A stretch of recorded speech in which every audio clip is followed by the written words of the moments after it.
পরিবেশে পিঠেপুলি উৎসবের মধ্যে সমাজ সচেতনতার বার্তা ঢাকুরিয়ার ওত্রে।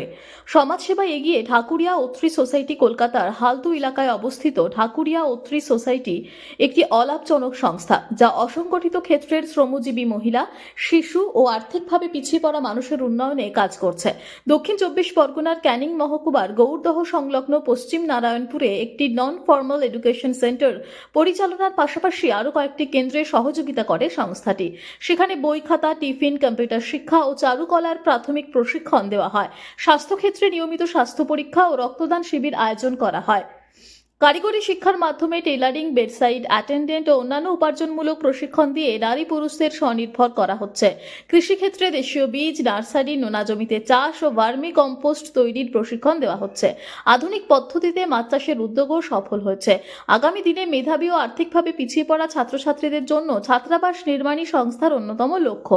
মানুষের সহযোগিতায় সমাজের প্রান্তিক অংশের উন্নয়নে কাজ করে চলেছে ঢাকুরিয়া ওত্রি সোসাইটি কর্ণধর তিলকেশ কুণ্ডু। তিনি বলেন, আমরা যা কিছু মানুষের জন্য মানুষের সেবায় নিয়োজিত হয়ে তাদের পাশে থাকতে পারি।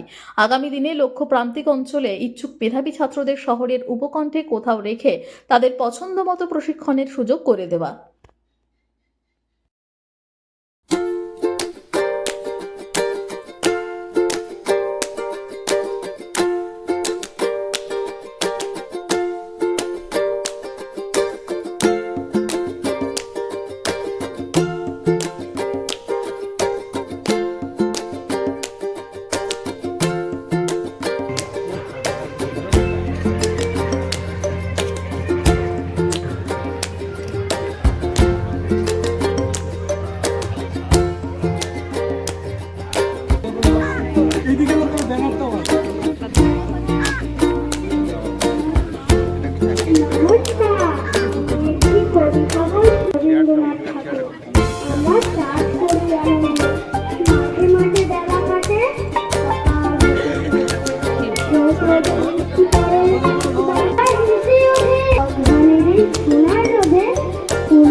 অভিজ্ঞতা আমাদের মনে হচ্ছে আমরা ধন্য হয়েছি এরকম একটা জায়গায় এসে শুনে, কথা শুনে, গল্প শুনে, ছবি দেখা আর এসে উপস্থিত হয়ে তার অংশগ্রহণ দেখা, তাদের কি পরিস্থিতিতে কিভাবে লড়াই করে তারা চলছে, দুটোর মধ্যে অনেক পার্থক্য।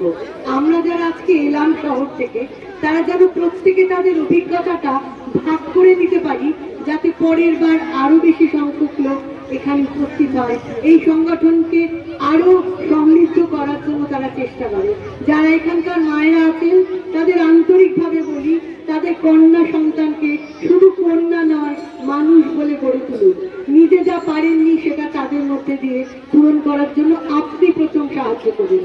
আর যারা পুত্র সন্তানের জননী, তারা তাদের পুত্রকে এই শিক্ষা দিন, সে যেন তার মাকে, দিদিকে, বোনকে, ভবিষ্যতের বান্ধবীকে যোগ্য সম্মান দিয়ে সমাজের একজন করে গড়ে তুলতে পারে, তাদের পাশে দাঁড়াতে পারে। এটা আসলে মায়েদের দায়িত্ব।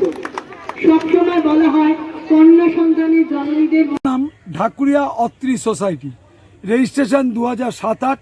বর্তমানে আমি তার সম্পাদক শ্রী তিলকেশ কুণ্ডু এবং প্রেসিডেন্ট ক্যালকাটা ইউনিভার্সিটির প্রাক্তন হেড অফ দ্য ডিপার্টমেন্ট লয়ের শ্রী প্রণমানন্দ গাঙ্গুলি। ফাউন্ডার প্রেসিডেন্ট ছিলেন IAS কল্যাণ মৈত্য, তারপরে ছিলেন শান্তিনিকেতনের উপাচার্য স্বর্গীয় দিলীপ সিনহা। আমরা বর্তমানে সামলাচ্ছি। আমরা পশ্চিমবঙ্গের 5 জায়গায় এই ধরনের কাজ করে থাকি: মধ্য গুড়গুড়িয়া, ভুবনেশ্বরী, তালদি এবং এই গৌরদহ। এই গৌরদহতে অর্থাৎ পশ্চিম নারায়ণপুর কারখানার চক ক্যানিং লাইনে আমরা এখানকার বাচ্চাদের বাগদি অঞ্চল পড়াশোনার চল ছিল না। 2006-7 থেকে আমরা ঢোকার পর আস্তে আস্তে আস্তে আস্তে সেই জায়গায় গেছি। এবছর 11 জন মাধ্যমিক দিচ্ছে, যার মধ্যে 7 জন মহিলা। পাশাপাশি এখানকার মানুষদেরকে আমরা বোঝাতে পারার চেষ্টা করেছি এবং এখনও বোঝাচ্ছি যে জৈব সারে চলে আসো, রাসায়নিক সার থেকে পিছিয়ে আসো। তার জন্য তারাই উদ্যোগ নিয়েছে, তারা উৎসাহিত হয়েছে। তাদেরকে দিয়ে আমরা এখানে কেঁচো দ্বারা তৈরি জৈব সার করছি। তার গুণগত মান এতটাই ভালো যে শস্য শ্যামলা বিভাগ ও কৃষি বিভাগ দুজনেই পরীক্ষা করে একে উপযুক্ত ঘোষণা করেছে। আজকে তার উদ্বোধন হলো।